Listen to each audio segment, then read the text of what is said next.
வணக்கம். Welcome to கதை திரட்டு audio books. இந்த வீடியோவில் நம்ம என்ன கதை கேட்க போகிறோம்னா, எழுத்தாளர் சுஜாதா அவர்கள் எழுதிய ஒரு நாள் மட்டும் சிறுகதை. நம்ம சேனலை இதுவரைக்கும் சப்ஸ்கிரைப் பண்ணாதவங்க சப்ஸ்கிரைப் பண்ணுங்க. பக்கத்தில் இருக்கிற பெல் ஐக்கானை கிளிக் பண்ணி ஆல்ங்கிற ஆப்ஷனை ப்ரெஸ் பண்ணுங்க. ஸோ தட் நான் போடுற கதைகளை உடனுக்குடனே நீங்கள் கேட்கலாம். வாங்க கதைக்குள்ளே போகலாம். இத்தனை வருஷங்களுக்கு பின் பவானியை அடையாளம் கண்டு கொள்வதில் விஜயசாரதிக்கு சிரமம் இருக்கவில்லை. அவளுடைய ஆதார அடையாளங்கள் ஏதும் கரையவில்லை. அதே உதடுகள் கொஞ்சம் அழுத்தமாக, தூக்கலாக, ஆணவமாக, கண்களில் அதே தூரம், உடம்புதான் சற்றே சதை போட்டு பூசலாக இருந்தாள். தலையில் ஓரிரு நரை மயிர் தோன்ற துவங்கினாலும் இன்னமும் அழகாகவே இருந்தாள். Bhavani, what a surprise! உன்னை இங்க போய் சந்திப்பேன்னு கனவுல கூட எதிர்பார்க்கல. எனக்கும் தான். சாரதின்னு கூப்பிடலாம் இல்லையா? இடம் டில்லியின் ஷெராட்டன் ஹோட்டலில் ஒரு கருத்தரங்க அறையில். 2000 கிபிக்கு பிறகு நம் நகரங்களின் போக்குவரத்து எப்படி இருக்க போகிறது, எப்படி பரிமாளிப்பது என்பது பற்றி கருத்தரங்கு.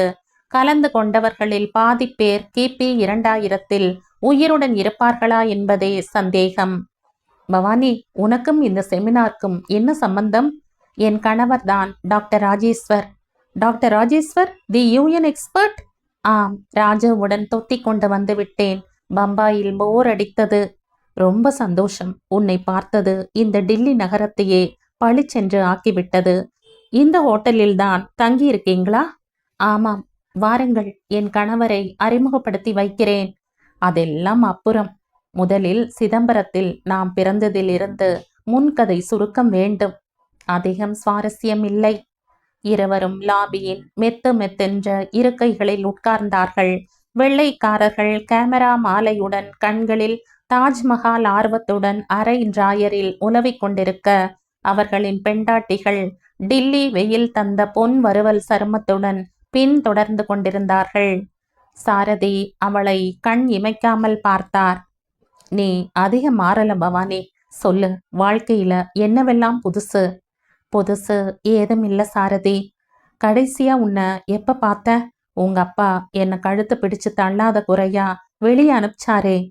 அவள் கண்களில் லேசான வருத்தம் தோன்ற நேர் பார்வையை தவிர்த்தாள். அந்த கலாட்டாவெல்லாம் ஆகி நீங்க புறப்பட்டு போன போது எனக்கு ரொம்ப வேதனையா இருந்தது. பூனாவுக்கு அத்தை வீட்டுக்கு போய் ரெஸ்ட் எடுத்துக்கிட்டேன். அந்த வருஷமே எனக்கு கல்யாணம் தீர்மானமானது. பக்கத்து வீட்டில் ராஜு வந்திருந்தார் ஏதோ லெக்சருக்காக. என்னை பார்த்த உடனே தீர்மானிச்சுட்டார். நானும் அப்ப ரொம்ப குழப்பத்தில் இருந்தனா சம்மதிச்சுட்டேன். அவ்வளவுதான். 65 கல்யாணம் பண்ணி 66, 68 குழந்தைகள். பேரு நரேன் விஜய். அதுக்கப்புறம் எம்ஃபில் பண்ண. அவரோடு அமெரிக்காவில் சபாட்டிகள் போயிருந்தோம். அப்புறம் அம்மா அப்பா 2 பேரும் அடுத்தடுத்து தவறி போயிட்டாங்க. சிஸ்டர் ஒருத்தி கேன்சர்ல போயிட்டா. நான் ஹிஸ்டக்டமி பண்ணிக்கிட்டேன். என் பொண்ணு ஜனாதிபதி கிட்ட ஸ்கவுட் பரிசு வாங்கினா. இவருக்கு பட்னாகர் அவார்டு கிடைச்சது. எல்லாம் மந்தமான விவரங்கள். சாரதி, நீங்க சொல்லுங்க, எப்படி இருக்கீங்க? கல்யாணம் பண்ணிக்கிட்டீங்களா? எனக்கு 70 கல்யாணம் ஆச்சு. உறவு? ஆமாம், எப்படி தெரியும்? இல்ல, அப்பவே சொல்லிட்டு இருப்பீங்க, உறவுல நிறைய பொண்ணுங்க இருக்கிறதா. ஞாபகம் வச்சிருக்கியா? மறக்கல என்றாள். பார்வை சரிந்து ஒரு கணம் கண்களில் வருத்தம் தெரிந்தது. விஜயசாரதிக்கு அந்த காட்சி நினைவில் வெளிச்சமிட்டது. ஏம்பா, என் பொண்ணை கல்யாணம் பண்ணிக்கிறதுக்கு உனக்கு என்ன தகுதி? படிப்பு முடிக்கல, இன்னும் ஒரு பார்ட் பாக்கி இருக்குங்கிற, வேலை இல்லை, எங்க ஜாதியும் இல்லை. எப்படி உனக்கு நான் என் பொண்ணை கொடுக்க முடியும் சொல்லு? படிப்பு முடிச்சிருவேன் சார். வேலைக்கு நிச்சயம் போவேன். அது வரைக்கும் நாங்கள் பொண்ணுக்கு கல்யாணம் செய்யாமல் காத்திருக்கணுங்கிறியா? ஒரு 6 மாதம் சார். நீங்கள் பவானியே கேளுங்க சார். எப்போவாவது அவகிட்ட தவறான முறையில் நடந்துகிட்டு இருக்க நான் கேளுங்க சார். அவ இப்போ குழப்பத்தில் இருக்கா. அவன் கூட என்னங்க பேச்சு? பாருப்பா, உனக்கு எங்கள் பொண்ணை கொடுக்க முடியாது. எதுக்காக எங்கள் பின்னாடி வந்த? நீ என்ன பண்ற? பரீட்சை பாஸ் பண்ணி வேலைக்கு போய் கடிதம் எழுது. அது வரைக்கும் காத்திருப்பாங்களா சார்? பார்க்கலாம். ஒரு நிமிஷம் பவானி கூட பேசலாமா? நோ. என்ன பாக்குறீங்க? உங்க அப்பா அன்னைக்கு உங்களோட ஒரு வார்த்தை பேச விடல. இறந்து போறதுக்கு முன்னால வருத்தப்பட்டார். சாரதிக்காக காத்திருந்திருக்கலாம் பவானி, அவசரப்பட்டுட்டேன், மன்னிப்பியான்னு கேட்டார். அதுக்கு நீ என்ன சொன்ன? மன்னிக்கிறதும் மன்னிக்காம இருக்கிறதும் இப்ப அர்த்தம் இழந்து போச்சு, ரொம்ப லேட்டுன்ன. இயல்பாக சிரித்தாள். தோ என் கணவர் வரார் பாருங்க. சிஷ்ய கோடிகள் புடை சூழ. அவர்கிட்ட முன்னமே என்ன தெரியும்னு சொல்லாதீங்க. ஏன்? அவர் ஒரு மாதிரி ஜெலஸ். பவானியின் கணவர் ஏறக்குறைய பவானியின் அப்பா போல இருந்தார். தலை முழுக்க மயிர் இருந்தாலும் அத்தனையும் பொல் என்று நரைத்து வெள்ளிக்குல்லா போல இருந்தது. கண்ணாடிக்கு பின் கண்கள் சின்னதாக தெரிய புன்னகையில் தான் வசீகரம் இருந்தது. Hi young lady. ராஜு, இவர் பேர் விஜயசாரதி, எங்க ஊர்க்காரர். அப்படியா? Nice meeting you. பவானி, சாயங்காலம் டேராடூன் போறோம். எதுக்கு? ஓஎன்ஜியில கூப்பிட்டுருக்காங்க. நானும் வரணுமா? ஆமாம். கம்மிங் ஃபார் லஞ்ச் என்று அவளை இழுத்து அனாவசியமாக அணைத்து கொண்டு எக்ஸ்கியூஸ் மீ என்று ஏறக்குறைய அவளை தாங்கி கொண்டு சென்றார். பவானி லாபியில் படிகளில் ஏறும்போது ஒரு முறை திரும்பி பார்த்தாள். விஜயசாரதிக்கு வயிற்றில் ஒரு பொறாமை ஊசி தொட்டது. இனி அவளை தன் வாழ்க்கையில் மறுபடி பார்க்க போகிறோமோ என்று மலைப்பாக இருந்தது. மெல்ல நடந்து அறைக்கு சென்றார். சென்றதுமே ரூம் சர்வீஸை அழைத்து ஸ்காட்ச் ஆணையிட்டார். டெலிவிஷனில் அர்த்தமற்ற படம் ஓடிக்கொண்டிருக்க ஜன்னல் திரையை விலக்கி மௌனமாக இயங்கும் தலைநகரத்தை பார்த்தார். பவானி, உன்னை அடைய வேண்டுமென எத்தனை கடுமையாக உழைத்தேன். நீதான் என் ஆதர்சமாக குறிக்கோளாக இருந்தாய். BA முடித்து MBA செய்து வேலை கிடைத்த உடனேயே தந்தி அடித்து அடுத்த ரயிலிலேயே புறப்பட்டு. எனது கல்யாணம் ஆயிடுச்சா? ஆமாப்பா, இன்விடேஷன் அனுப்ப சொன்னனே, வரல? என்ன சார், கொடுத்த வாக்கு தவறிட்டீங்களே. என்னப்பா வாக்கு கொடுத்த? நீ வேலை கிடைச்சு வர்ற வரைக்கும் காத்திருக்கோம்னு யாராலையும் சத்தியம் பண்ணி கொடுக்க முடியுமா சொல்லு? பவானி ஒப்புத்துக்கிட்டாளா சார்? சந்தோஷமா? யங் மேன், நான் சொல்றது கேளு. இதை ஏன் உன் வாழ்க்கையில ஒரு உந்து சக்தியா வச்சுக்கிட்டு வேற பொண்ணை பார்த்து கல்யாணம் பண்ணிக்கிட்டு சந்தோஷமா இருப்பா. அழாத, எது கழற? ஸ்காட்ச் வந்ததும் சொற்பமே சோடா சேர்த்து கொண்டு ஐஸ் கட்டிகள் குலுங்க முதல் சப்பலில் அந்த தங்க திரவம் உள்ளுக்குள் சரடு போல இறங்க விரக்தியில் பிரேமாவை மனம் செய்ய சம்மதித்து, என் கூட ஏன் பேச மாட்டேங்கிறீங்க? ஓ, ஏதாவது கோபமா? இல்ல, பின்ன ஏன் பேச மாட்டேங்கிறீங்க? என்ன பேசுறது? புதுசா கல்யாணம் பண்ணவங்க நிறைய பேசுவாங்கன்னு படிச்சிருக்கேன். எல்லாம் தப்பு. என்ன ஒரு கோழை நான். எனக்கும் பவானிக்கும் விருப்பம் இருந்தும் அன்பு இருந்தும் தைரியம் இன்றி விதியை மாற்ற தெரியாமல் விதியை ஒப்புக்கொண்டு பவானியை இனி நான் எப்படி எப்போது சந்திக்க முடியும்? இருவேறு உலகங்களில் வாழ்கிறோம். டெலிபோன் மணி அடித்தது. எடுத்து எஸ் என்றார். சாரதி. யாரு? நான் தான் பவானி. என்ன பண்றீங்க? டெலிபோனில் பவானியின் குரல் கேட்டதும் விஜயசாரதிக்கு ஒரே ஆச்சரியம். பவானி, டேராடூன் போகல? போகல, போர். ஒரு நாளைக்கு போயிட்டு திரும்புறதெல்லாம் அர்த்தம் இல்ல. அவர் மட்டும் போயிருக்கார். கார்ல இடம் இல்ல. நல்ல வேளை. அப்போ நீ இப்ப ஃப்ரீயா? ஆமாம். விஜயசாரதிக்கு உடல் முழுவதும் ஒரு சிலிர்ப்பலை உருவியது. பவானி, இங்க வர்றியா? எங்க? என் ரூமுக்கு. வேண்டாம், லாபிக்கு வாங்க, பேசிக்கிட்டு இருக்கலாம். 10 நிமிஷத்துல வர. அவசரமாக தன் கிளாஸை காலி பண்ணி விட்டு பாத்ரூமுக்கு சென்று கண்ணாடியில் பார்த்து கொண்டார். காதருகில் நரைத்திருந்ததை வேக்ஸ் போட்டு கருப்பாக்கி கொண்டு முகம் கழுவி சட்டை மாற்றிக் கொண்டார். லேசான அயல் நாட்டு பெர்ஃப்யூமை காதருகில் தொட்டு கொண்டு கிளம்பினார். நடை துள்ளி வாயில் சீட்டி பொருத்தி கொண்டது. லிப்டில் இருந்து வெளிப்பட்டதுமே பவானியும் உடை மாற்றி இருப்பதை கவனித்தார். மெலிதான நீல நிறத்தில் நேர்த்தியான உடை உடுத்தி அந்த பொருத்தமே பாதி வயசை குறைத்திருந்தது. போகலையா? என்ன போர். எப்ப பார்த்தாலும் எனர்ஜி எக்காலஜி தான் ராஜுவுக்கு. நான் டில்லியிலேயே இருக்கேன். ஆர் யூ ஃப்ரீ சாரதி? நிச்சயம். செமினார் பாக்கி இருக்குல்ல? கோலி மாறோ. பவனே, உன்னை சந்திக்கிறதை விட முக்கியமான காரியம் இல்லை எனக்கு இப்ப. அப்படியா என்று சிரித்தாள். நீங்க கூட அதிகம் மாறல சாரதி. தொப்பை அப்படி பெருசா தெரியல. மூச்சை பிடிச்சுக்கிட்டு இருக்க. ட்ரிங்க் சாப்பிடுவீங்க போல. எப்படி சொல்ற? லேசான ஸ்காட்ச் வாசனை. நர்வஸ் கொஞ்சம். எதுக்காக? உன்னை தனியா பாக்குறதுல. இப்படியே பேசிக்கிட்டு இருக்கிறதா உத்தேசமா? Let's go out. எங்க? எங்காவது. லாபி மேனேஜரிடம் காருக்கு செல்லும் போது அவர் முழு தினம் ஏசி கார், தேர்ந்தெடுத்த ஸ்தலங்களுக்கு விஜயம், அருமையான சாப்பாடு என்று ஒரு டீலக்ஸ் யாத்திரை பொட்டணம் தருகிறோம், வேண்டுமா? எத்தனை செலவாகும் என்றாள் பவானி. அதை பத்தி உனக்கு என்ன? ஓகே, சம்மதம் தெரிவித்து விட்டார் சாரதி.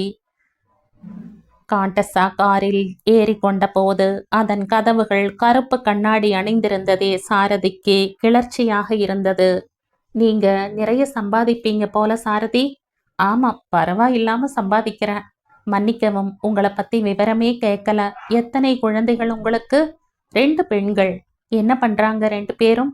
ஒருத்தி +2, மற்றொருத்தி 10th. நைஸ். உங்க மனைவி எது வரைக்கும் படிச்சிருக்காங்க? நம்ம பத்தி பேசலாமே என்று அவள் கையை பற்றினார். முதலில் தடுத்தாள். சாரதி பிடிவாதமாக பற்றி கொண்டிருக்க, இந்த தைரியம் அப்ப இருந்திருக்கணும் உங்களுக்கு. கடைசியா பவானி உன்னை எப்ப தொட்ட ஞாபகம் இருக்கா? சிதம்பரம் கோயில்ல திருவிழாவின் போது. தீப்பந்த வெளிச்சத்தில் உன் முகத்தை பக்கவாட்டில் பார்த்தத என் நெஞ்சில செதுக்கி வச்சிருக்க பவானி. ஏசி மென்மையும் லேசான பாப் இசையுமாக கார் கனவு போல சென்றது. பவானி சீட்டின் ஓரத்தில் உட்கார்ந்திருந்தாள். கிட்டவா பவானி. டிரைவர் என்றாள். Driver, what your name? ஜி, மேரா நாம் ராம் பிரகாஷ் ஜனாப். ஹிந்திக்கார என்று அவள் கையை அழுத்தினார். Bhavani, are you happy? நீங்க? இப்போ இந்த கணத்துல ரொம்ப சந்தோஷமா இருக்க. நாம கல்யாணம் பண்ணிக்கிட்டு இருக்கணும் பவானி. இன்னும் 10 வருஷம் போகட்டும் என்று சிரித்தாள். ச, தைரியம் இல்லாத கோழையா இருந்துட்டேன். படிப்பும் முடியல, வேலையும் இல்ல. எப்படி தைரியம் வரும் சொல்லு? பவானி, நீயாவது எதிர்த்திருக்கலாம். 2 பேரும் ஓடி போயிருக்கலாம். எனக்கும் தைரியம் வரல சாரதி. ஏமாற்றங்கள். என் பொண்ணு ரொம்ப தைரியம். என் பெண்கள் 2 பேரும் என் கண்கள் மாதிரி. ஐ அடோர் தெம். போட்டோ இருக்கா? இல்ல, அனுப்புறேன். வேண்டாம் என்றாள் பயந்து போய். ஏன் பவானி? சாரதி, சரியா கேட்டுக்கங்க. நாம 2 பேரும் இனிமேல சந்திக்க போறதில்ல. சந்திக்க முயற்சி பண்ணவும் போறதில்ல. யார் சொன்னா? உன்னை நான் விட மாட்டேன். Don't be chilli. காரை நிறுத்த சொல்லுங்க, நான் இறங்கிக்கிறேன். அவள் குரலில் நடுக்கம் இருந்தது. என்ன பவானி இப்படி பயப்படுற? சாரதி, நாம 2 பேரும் தற்செயலா சந்திச்சோம். இப்ப டேராடூன் கூட அவர் மட்டும் தனியா போகும்படியா தற்செயலாத்தான் ஏற்பட்டது. அதனால இதை இந்த தற்செயல் அளவிலேயே வச்சுக்கலாம். மேலும் சிக்கலாக்கிக்க கூடாது. ஏன்? உங்களுக்கு வயசு வந்த பெண்கள் மனைவி இருக்கா? எனக்கும் கல்யாணமாகி மகன் மகள் கணவன்னு ஒழுங்கா ஒரு வாழ்க்கை இருக்கு. சமூகத்துல 2 பேருக்குமே வேற பொறுப்புகள், வேற வேலை இருக்கு. ஒரு காலத்துல நாம 2 பேரும் ஒருத்தரை ஒருத்தர் விரும்பி நம்ம ஆசை நிறைவேற முடியாம போயிடுத்து. அதோட சரி, ஃபுல் ஸ்டாப். அப்படின்னா இந்த தினம் ஒரு சின்ன கனவு தினம் போல, ஒரே ஒரு நாளைக்கு விதி ஒரு செமினார் வடிவத்துல நம்மை சேர்த்து வச்சது, அவ்வளவுதான். கார் பழைய கோட்டையில் நிற்க ஓர் இளம்பெண் அவர்களுக்கு ஓடி வந்து மாலை போட்டாள். தெளிவான வானம் பருகிவிட்ட கோட்டையை அடுத்த புல்வெளியில் நடந்தார்கள். வண்ணக்குடையின் கீழ் ராஜஸ்தான் சிறுவன் பெரிய முண்டாசு கட்டி முணமுணக்கும் இசைக்கு ஏற்ப துடிப்புடன் ஆடினான். அந்த பெண் அவள் அருகே வந்து சாரதிக்கும் முண்டாசு கட்டி விட்டாள். காசு கொடுத்தால் என்னவெல்லாம் பணிவிடைப்பார் என்றார். எதிரே உட்கார்ந்திருந்த பவானியின் கன்னத்தை அடைந்து தடவி கொடுத்தார். அவள் அருகில் நாற்காலியை நெருக்கமாக்கிக் கொண்டு தோளோடு அணைத்தார். போகலாம், யாராவது பார்க்க போறாங்க. பார், ஒரு பர்லாங்குக்கு ஒரு காக்கா இல்ல. டிவைன் டிவைன் என்றார். No sex please. நம் சிநேகம் அதற்கு அப்பாற்பட்டதாக இருக்க வேண்டும். அவள் தள்ளி நாற்காலியை போட்டுக்கொண்டு உட்கார்ந்தாள். ஏன் பவானி? மகள் ஞாபகம் வருகிறது. கமான், இன்னைக்கு மட்டும் நமக்கு வேற யாருமே உறவில்லை. கணவன் இல்லை, மனைவி இல்லை, மகன் இல்லை, மகள் இல்லை, நான், நீ. இந்த பழைய கோட்டை புல்வெளி அத்தனைதான். பவானி, இது நம் வாழ்க்கையில ஒரு தனி தீவு போல. போகலாம். அதற்குள்ளாகவா? எனக்கு என்னவோ குற்ற உணர்வாக இருக்கிறது. சாரதி சற்று ஏமாற்றத்துடன் அப்படியானால் சரி என்றார். காரில் மோத்தி மஹால் செல்லும்போது இருவரும் பேசவே இல்லை. சாரதி கண்ணாடிக்கு வெளியே பார்த்து கொண்டிருந்தார். சற்று நேரத்தில் அவளே அவர் புஜத்தை பற்றி, கோபமா என்றாள். வருத்தம். ஏன்? கிடைத்திருப்பது ஒரு நாள், அதை வீணாக்குகிறோமே என்று. என்ன செய்ய வேண்டும்? உன்னை முத்தமிட வேண்டும். ஆளப்பாரு என்றாள். கன்னத்தில் லேசாக முத்தமிட்டதும் போதும் எனக்கு என்றார். வெண்ணெய் போல சிக்கன் சாப்பிட்டார்கள் மோத்தி மஹாலில். அங்கிருந்து ஜும்மா மஸ்ஜித் சென்றார்கள். புறாக்களை மற்ற டூரிஸ்டுகளிடம் விரட்டிவிட்டு ஹரியானா எல்லையில் இருந்த ஹிசார் கிராமத்தில் நடந்த ஒரு வண்ண திருவிழாவில் கலந்து கொண்டார்கள். வெள்ளைக்காரன் ஒருவன் அவர்களை போலராய்டில் போட்டோ எடுத்து உடனே பிரதி போட்டு கொடுத்தான். பவானி ஹரியானா பெண்கள் போல் அங்கி அணிந்து கொண்டு கட்டாயமாக ஆடினாள். திரும்பும்போது பவானி காரில் சாரதியின் கையை இறுக பற்றி கொண்டு, இன்னும் 1 மணி நேரம், அதற்கு பின் பிரிந்து போகிறோம் என்றாள். மறந்து போகிறோம், ஒருவரை ஒருவர் மறந்து போகிறோம். சாரதி, என்னை போனிலோ மற்ற எந்த விதத்திலோ தொடர்பு கொள்ள மாட்டேன் என்று சத்தியமாக சொல். கையில் சத்தியம் அடித்து சொன்னார். பிராமிஸ், ஆனா ஒரு கண்டிஷன். வேண்டாம், ரொம்ப குழப்பமாகிவிடும். என் கணவரை பற்றி உனக்கு தெரியாது. தெரிந்து கொள்ள விருப்பமில்லை. சமூகத்தில் நமக்கு இருக்கும் அந்தஸ்தையும் கடமையையும் உத்தேசித்து நாம் நம் குடும்பத்தினர் அவமானப்படும் விதத்தில் ஏதும் செய்ய வேண்டாம். பவானி, கவலைப்படாதே. நான் பொறுப்பின்றி நடந்து கொள்ள மாட்டேன்.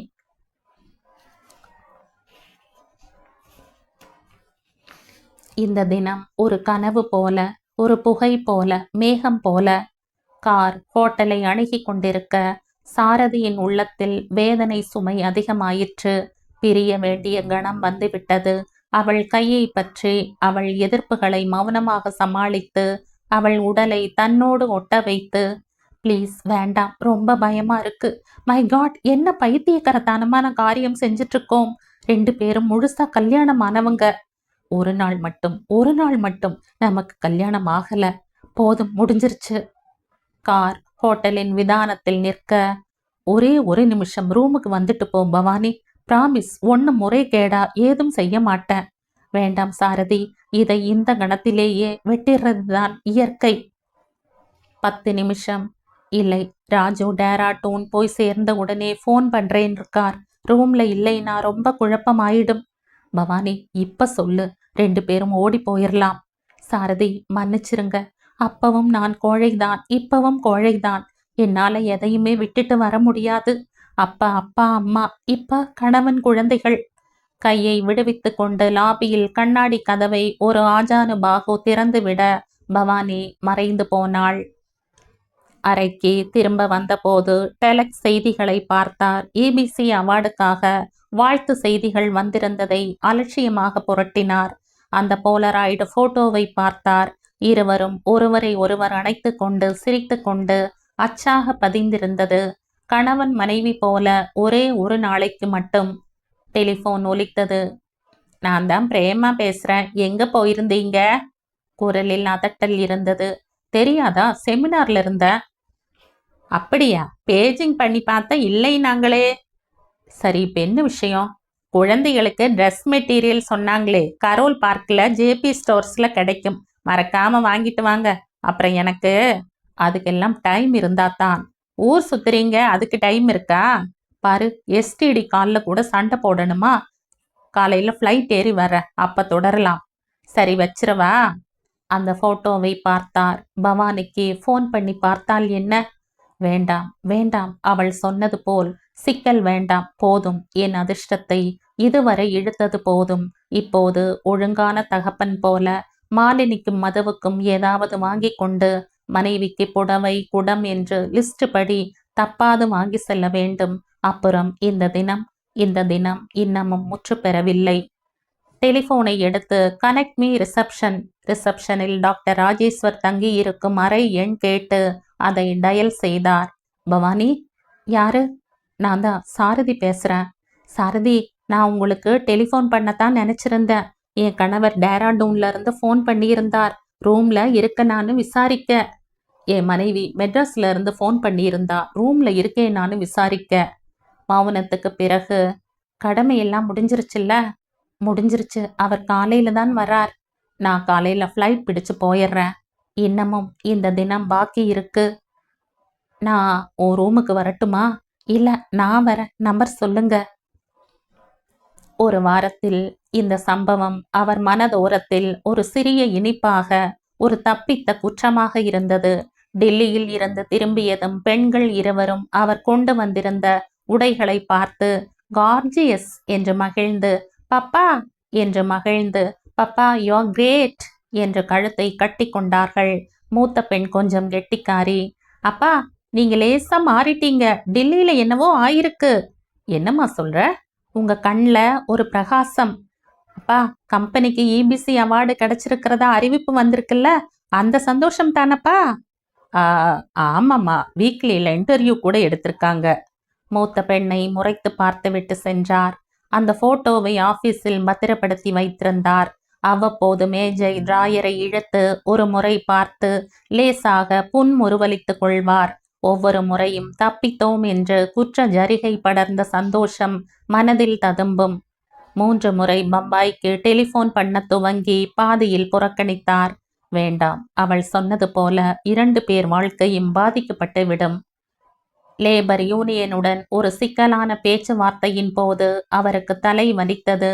ஒரு முறை பவானியுடன் அந்த போட்டோவை பார்த்து கொள்ளலாமே என மேசையை இழுப்பறையை திறந்த போது அதை காணோம். கூட்டம் முடிந்து அறையை விட்டு வந்தவர்கள் சென்ற கையோடு புதிய செக்ரட்டரியை கூப்பிட்டார். ஹரிணி, இந்த டிராயருக்குள்ள ஒரு போட்டோ வச்சிருந்தனே, பாத்தியா? அவள் புன்னகையோடு, பார்த்த சார், இட்ஸ் வித் மீ. அப்பாடா, கொண்டாத, அதையே எடுத்த? கொண்டு வர சார். மை காட், எதுக்கு அதை போய் குடைஞ்ச? எங்க அது? அது உங்களை இன்டர்வியூ எடுத்தாங்களே வீக்லியில, அவங்க கணவன் மனைவியுமா ஒரு போட்டோ கேட்டாங்க அவசரமா. என்னது? உங்க டிராயர்ல இந்த போட்டோவை பார்த்துருக்கேன், அதனால இதை எடுத்து கொடுத்தேன். நல்லா வந்திருக்குல்ல என்று அந்த வார வீக்லியின் இதழை மேசை மேல் பரப்பி பக்கத்தை திருப்பி வைத்தாள். இந்தியா முழுவதும் பரவிய லட்சோப லட்சம் பிரதிகளில் ஒரு பிரதி அவர் மேசையில் விரித்திருக்க, அதில் சாரதியும் பவானியும் ஒருவரை ஒருவர் தோளோடு அணைத்து கொண்டு சிரித்து கொண்டிருந்தார்கள். நாங்கள் ஆதர்ச தம்பதிகள் என்று பேட்டியில் இருந்து மேற்கோள் வாக்கியம் அதன் அடியில் அச்சடித்திருந்தது.